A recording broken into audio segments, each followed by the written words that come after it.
Hello, and welcome to Read Along with Heather. Today we will be reading Curious George by Margaret and H.A. Rey.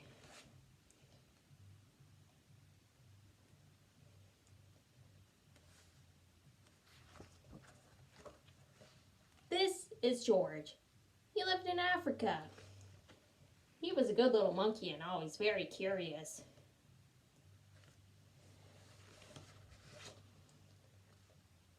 One day, George saw a man. He had on a large yellow straw hat. The man saw George too. See?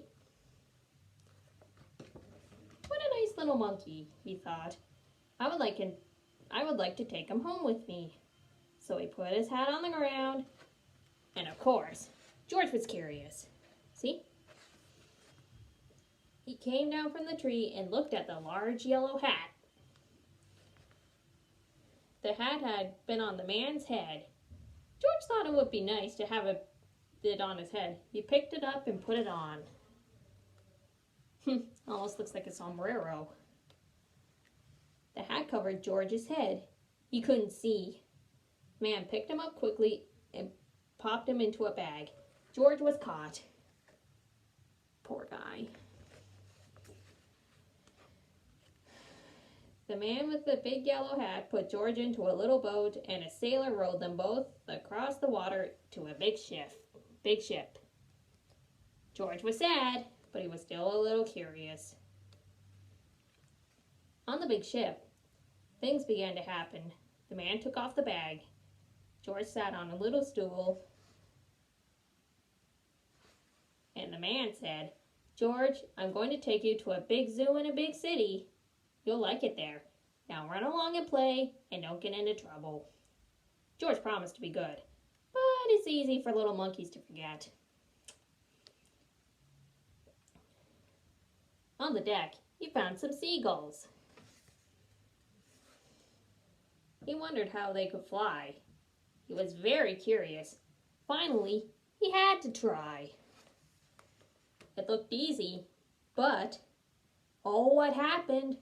First this, and then this.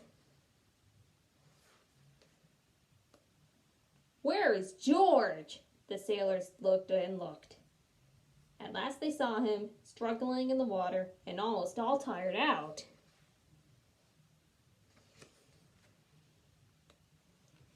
"Man overboard!" the sailors cried as they threw him in a lifebelt. George caught it and held on. At last, he was safe on board. Hooray for the sailors. After that, George was more careful to be a good monkey until, at last, the long trip was over. George said goodbye to the kind sailors, and he and the man with the yellow hat walked off the ship onto the shore and on into the city to the man's house.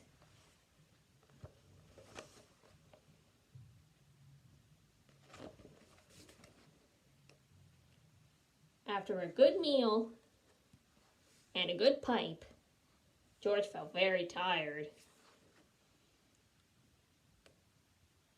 He crawled into bed and fell asleep at once.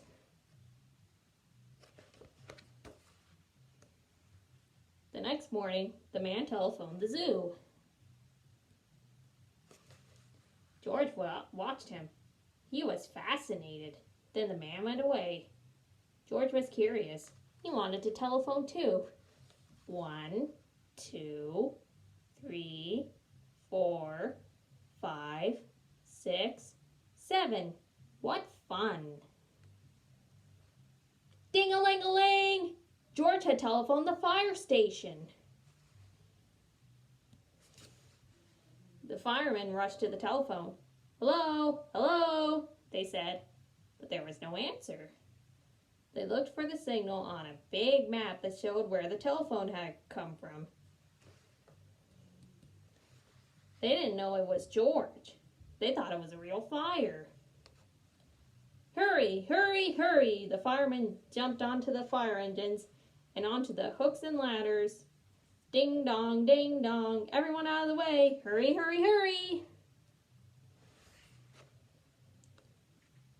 firemen rushed into the house. They opened the door.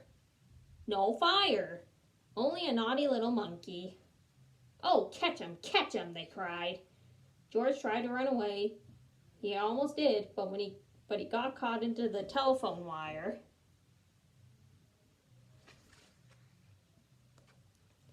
And a thin fireman caught him in one arm, and a fat fireman caught him in the other. Uh-oh. You fooled the fire department, they said. We'll have to shut you up or you can't do any more harm. They took him away and shut him in a prison. Poor George. George wanted to get out. He climbed up to the window to try the bars. Just then, the watchman came in. He got onto the wooden bed to catch George. Something tells me something's going to happen.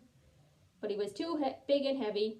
The bed tipped up and the watchman fell over, and as quick as lightning, George ran out through the open door. Luckily, prisons are a lot more secure now.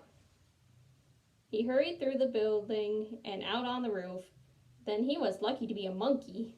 Out he walked onto the telephone wires. No wonder he didn't get electrocuted. Quickly and quietly over the guard's head, George walked away. He was free!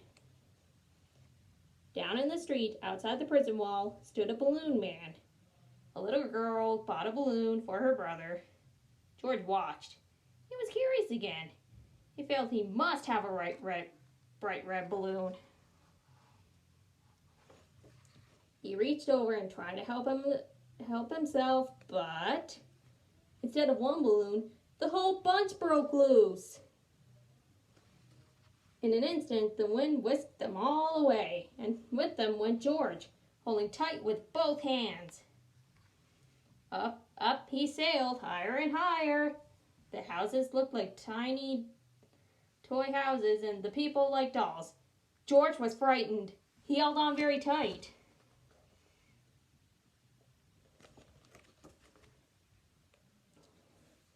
At first, the wind blew in great gusts. Then it quieted. Finally, it stopped blowing altogether. George was very tired. Down, down he went, bump, onto the top of a traffic light.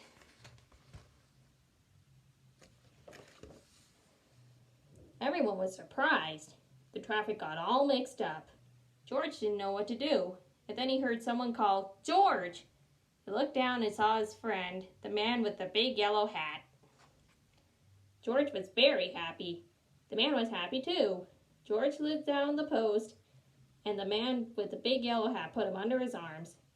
Then he paid the balloon man for all the balloons.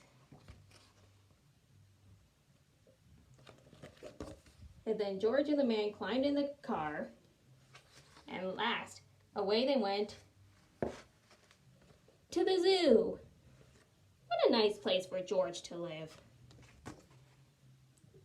And the end. And that was Curious George by Margaret and A.J. Ray.